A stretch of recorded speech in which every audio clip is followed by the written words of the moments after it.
بسم الله الرحمن الرحيم maanta taariikhdu tahay 3 January 2021 sanadka cusub madaxweyne Cabdi Xasan Maxamed Lafdagaran ayaa maanta dib ugu soo laabtay magaalada Muqdisho ee caasimadda dalka Soomaaliya asagoo muddooyinkii dambe la soo dhaafay ku maqnaa dalka dibadiisa khaasatan waddanka Turkiga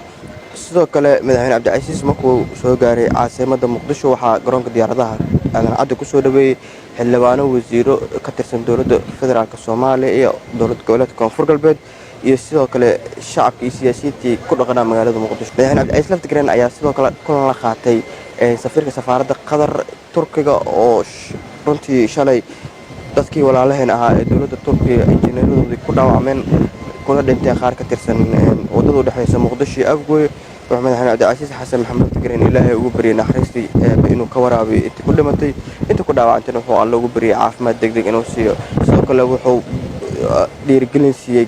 injineeradii ka shaqeynaysay dhismihii garoonka aanraada dhismihii wadada xiriirisa Muqdisho iyo Afgooye